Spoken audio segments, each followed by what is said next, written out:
একটা একটা একটা করে ধরে ধরে তোমার জীবনের সংস্কারগুলোকে ক্ষয় করতে হয়। আর সংস্কারগুলোকে ক্ষয় এমনি এমনি হয় না। সংস্কার ক্ষয় করতে সাহায্য করে গুরুর বাক্য আর তোমার প্রচেষ্টা। গুরু পথ দেখিয়ে দেবে, এইভাবে সংস্কারগুলোকে নষ্ট করো। আর তোমার বাক্য আর গুরু যে নামের কথা বলবে বা যে হরি নামের কথা বলবে, সেই হরিনাম সেইভাবে সেই পদ্ধতিতে সেইভাবে করলে ঠিক পুরনো সংস্কার আস্তে আস্তে তুমি বুঝতে পারবে না, জানো তো পুরনো সংস্কার কিভাবে ভস্মীভূত হবে হরিনামের প্রভাবে তুমি বুঝতে পারবে না। কিন্তু হরিনাম করে যেতে হবে অনবরত অনর্গল গুরুর বাক্য ধরে। হ্যাঁ, আর নিজে নিজে একা একা পুরনো সংস্কার ত্যাগ করার চেষ্টা করে যেতে হবে। যারা নিজেরা একা একা সাধনা করে তাদের দ্বারা তো খুবই অসম্ভব বিষয় পুরনো সংস্কার ত্যাগ করা। কারণ পুরনো সংস্কার এসে এমন এমন সময় তোমাকে বিরক্ত করবে, তুমি বুঝতেও পারবে না যে তুমি ওই স্রোতে ভেসে যাবে, ওই সংস্কারের স্রোতে তুমি ভেসে যাবে বাজে সংস্কারের। তোমার ভালো জিনিসটা তোমাকে করতে দেবে না। পুরনো সংস্কার এইভাবেই আসে মানুষের, ওটা মানুষের সাবকনসিয়াস মাইন্ডে ঢুকে যায়, বুঝেছো, একদম স্টোর হয়ে থাকে পুরনো। ওই জন্য ছোট কাল থেকেই সৎ পরিবেশ সৎ ভাবে থাকতে হয়। আর বাবা মাকেও সৎ সংস্কারে থাকতে হয়। বাবা মা যদি সৎ সংস্কারে থাকে তাহলে ছেলে পিলে সেইগুলো দেখে সেই সৎ সংস্কারের মধ্যেও ছেলে পড়ে যাবে, ছেলে মেয়ে সেই সৎ সংস্কারে পড়বে এবং সেই সৎ সংস্কারগুলো তৈরি হবে। তাই বাবা মা নিজেরাই যদি উচ্ছৃঙ্খল হয়ে যায় তাহলে ছেলে পিলে উচ্ছৃঙ্খল হবেই হবে। তাহলে এইগুলো বুঝতে হবে। তাই তুমি আজ এখন থেকে সব সংস্কার পুরনো সংস্কার ত্যাগ করার আস্তে আস্তে আস্তে আস্তে চেষ্টা করো। তুমি যদি তোমার মধ্যে কাম ভাব প্রবণ থাকে তাহলে কাম ভাবটাকে কিভাবে দূরীভূত করা যায় তার উপায় খুঁজে বের করতে হবে। গুরু যে পথ বলে দেবে সেই পথে তোমাকে চলতে হবে, তাহলেই তুমি তার থেকে উপায় বের করে তুমি এগোতে পারবে। আর না হলে তুমি ওই ডুবে মরলে সংস্কারের জালে বন্দী হয়ে। হ্যাঁ, বলছে সংসার সাগর রূপে ভাই মানব মিন সেজেছে। সংসারেই এই সংসারে সাগর, বুঝেছ, এর মধ্যে মানুষ মিন, মিন মানে হচ্ছে মাছ, এই সংসার সাগরে সাঁতার কাটছে, ঠিক আছে। তো এই সংসার সাগরে যে পুরনো যে সংস্কার, সেই সংস্কারই মানুষকে আগে এগোতে দেয় না, জালে বন্দি করে রেখে দেয়, জানো, জালে বন্দি করে রেখে দেয় এক একটা। আমি দেখো একটা একটা করে পরবর্তীতে আস্তে আস্তে কি করে মানে আমাদের মতুয়া মতপথ আদর্শে অনেক সূক্ষ্ম বিষয়, সূক্ষ্মাতি সূক্ষ্ম অনেক সাধনার বিষয়বস্তু খুব সহজ করে বলা হয়েছে। আস্তে আস্তে আমি বলবো, একবারে হবে না। আমি আস্তে আস্তে আস্তে ধীরে ধীরে সেই জিনিসগুলো নিয়ে আলোচনায় আসবো। সবাই দেখো, যারা যারা নিজেদেরকে খুব জ্ঞানী মনে করো না, আমি নিজেকে জ্ঞানী মনে করি না, আমি একদম অজ্ঞানী, আমি একদম অজ্ঞানী। এখনো পর্যন্ত জ্ঞানের কোনো পর্যায়েতেই আমি যেতে পারিনি। তাই তোমাদেরকেও বলবো, যারা নিজেকে খুব জ্ঞানী মনে করো বই পুস্তক পড়ে, তারা আমার চ্যানেলে তাদের জন্য কোনো লাভ নেই। আর যারা বোঝে না কিছু, তাদের জন্য অনেক লাভ। যারা অনেক কিছু জেনে বুঝে গেছে তাদের জন্য আমার কাছে শুভকামনা থাকবে, তোমরা জানো।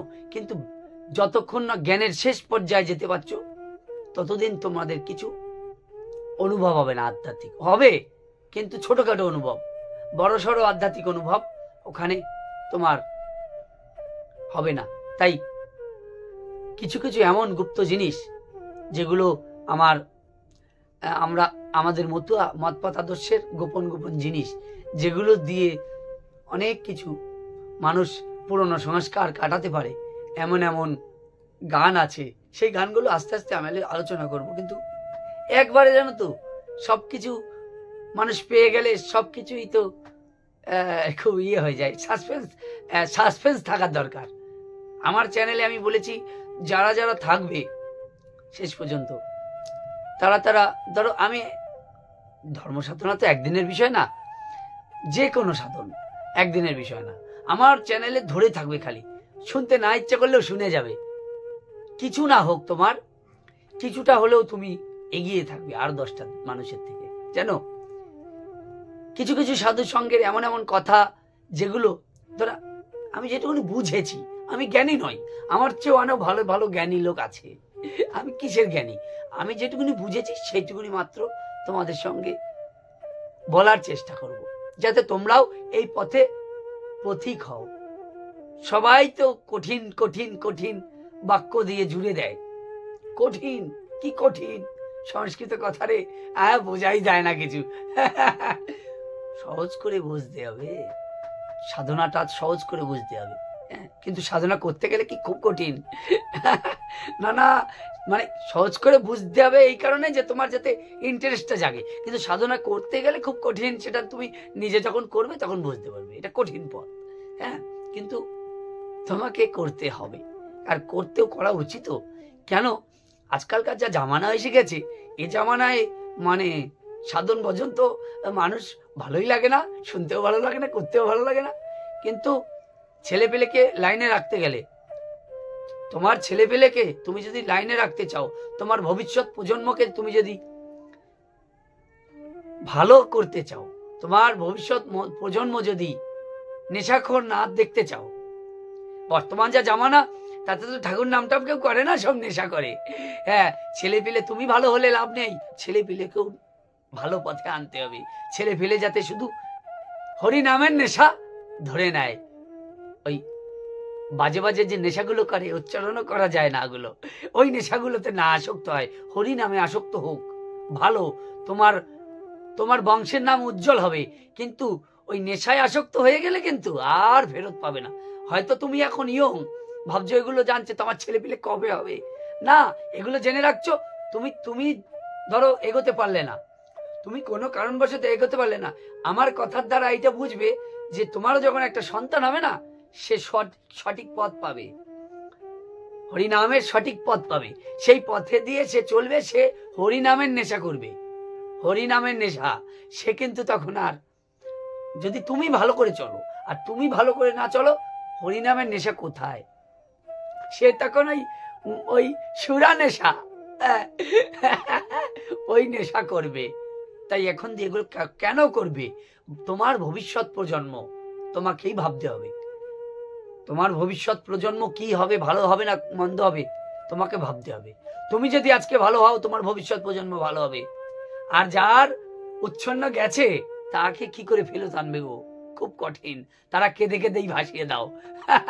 যারা 15-16 বছর বয়স হয়ে গেছে, মাথা গাছা ধরে নিয়েছে, তাদেরকে কিভাবে তুমি আনবে? চেষ্টা করে যাও, হরি নাম দিয়ে চেষ্টা করো, ভালোভাবে বুঝিয়ে সুঝিয়ে। কিন্তু যাদের এখনো সন্তানাদি হয়নি তারা বুঝবে বিষয়গুলো। নিজে ভালো হও, নিজে তুমি ভালো হলে তোমার ছেলে পেলে তোমাকে দেখে শিখবে, আর তোমার পরিবেশ সেই রকম তৈরি করবে। তোমার ছেলেটাও বা তোমার মেয়েটা তোমার সেইভাবে দেখবে না। আজকাল কি হয় জানো তো, সবাই ছেলেদের দিকে বেশি নজর, মেয়েদের দিকে কেউ নজর দেয় না। নারী জাতিকে আগে এগোতে হবে।